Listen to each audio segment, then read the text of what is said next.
Well, hello my fellow sovereign people of the Australian Commonwealth.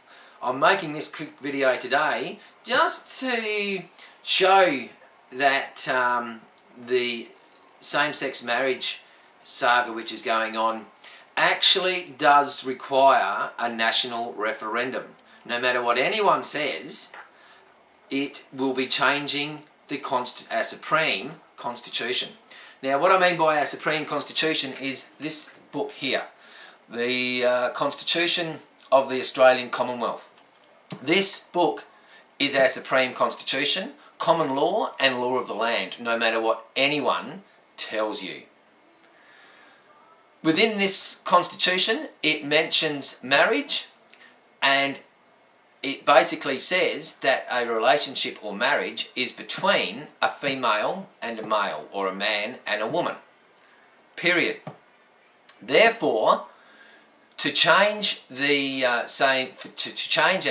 to allow the same-sex marriage to happen, you require a national referendum. Simple as that. Many people have posted back to me with a comment, "You don't know what you're talking about. It's not going to be changing the Constitution, it's going to be changing the Marriage Act." Well, you're actually incorrect, big time, because, once again, our Commonwealth Constitution, acts come from the Constitution. They are made up from this book.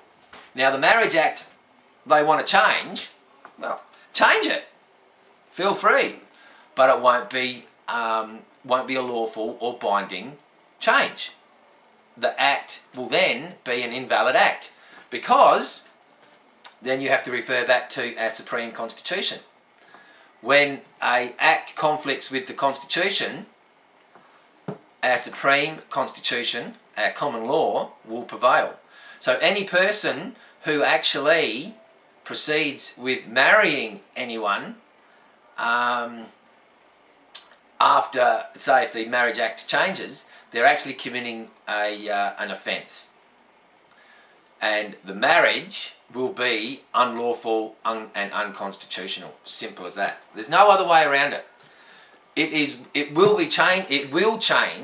require a national referendum because of this Constitution here. Because it states a relationship is between a man and a woman, and you change an act, this prevails. So, and a lot of other people have come back and said, "Oh, the Australian Constitution." Well, the Australian Constitution is also one of these. Is also an invalid constitution because it was made without a referendum. Why? Because it has taken your rights away, which means it requires a national referendum. Then we have this one here, the Australia's Constitution. Another piece of toilet paper. Doesn't even hold any authority over you. Why? Because they also have an inbuilt act called the Australia Act, which was brought in 1986 by Bob Hawke, also requiring a national referendum. And because these two here, the Australian Constitution and the Australia's Constitution, is actually in direct conflict of our Supreme Constitution, this prevails. Until such a date or such a time that a national referendum is held to change anything within this Constitution, example, the Marriage Act, because once again it states a relationship is between a man and a woman, or a male and female, it will have to be changed in our Supreme Constitution. And until a national referendum is held, it will not happen, because the Commonwealth Constitution prevails. So hopefully that explains to you that it doesn't matter what the outcome is. If it's a yes vote, it's going to be unlawful, non-binding and unconstitutional, and also invalid, and anyone who proceeds with it will actually be committing an offence. And what I'll do, just to also help you out, I'm not going to have a go at the people that have replied to me with the messages, but I'll just say, if you went to any school within Australia after 1975, you would not even know what this book here is. You would not even have any idea. This is common law of Australia and our Supreme Constitution, the Constitution of the Australian Commonwealth. All what you would know, my fellow Australians, is basically this one here and the Australian Constitution. Both of these have actually been rewritten to suit the Australian government and remove your rights. Because what actually happened in 1975, the Whitlam government, within their wisdom, Labor again, decided to remove the teaching of our Supreme Constitution within all public schools within Australia. By the late 1980s, teaching of the Constitution had basically stopped. So once again, you would not know that we do have a binding Constitution under the Commonwealth. The other one, which is also intriguing, is it also goes for judges as well. That I just can't remember the date of it, but any judge after a certain date will not know that we actually have a binding Constitution. All what that judge would know is these ones here, which is the invalid one.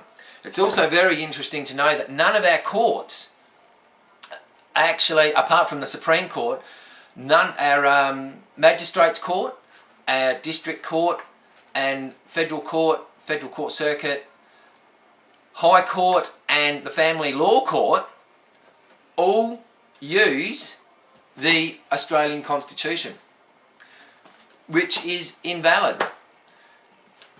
The Supreme Court, as far as I know, actually have does not have the kangaroo and the emu. The Supreme Court, above the judge, actually has the royal assent seal, which I will put both of the seals, the mentioning of the Marriage Act in the mentioning of the marriage in the Constitution. I'll also put that in this video so that you actually know what I'm talking about. The Quit and Garans is the Constitution I'm using. I'm not using any other. I do not use any of these constitutions because they're actually invalid. Once again, the Quit and Garans Constitution of the Australian Commonwealth is our Supreme Constitution. That one is 1008 pages big. That Constitution is an extract from the original. It has not been changed and it has not been tampered with. The other Quit and Garans Constitution, it's labelled the same, the Constitution of the Australian Commonwealth. That has 1056 pages, I think. That has been tampered with by the Australian government. They've added stuff in and they've removed stuff. That Constitution is not a binding Constitution. They've actually bluffed you and different things like that. So hopefully that will explain to you that the marriage equality does require a national referendum because they will be changing the Constitution. Just a quick note as well, I do not have any problems with gays. I know a fair few of them. A lot of which I've been in contact with, they've also commented back to me saying, Grant, you are correct in what you are saying. And on those grounds, well before I started communicating with them and asking them questions, they'd already said no to the same-sex marriage. They can see what is actually behind it, and they're actually quite worried that it's going to open different doors in the future. So I do not have a problem with same-sex marriage, but unfortunately, I'm just pointing out until the Constitution is changed under a national referendum to acknowledge that the people of Australia have voted through that referendum that the wording of a man and a woman be changed, it's actually unlawful.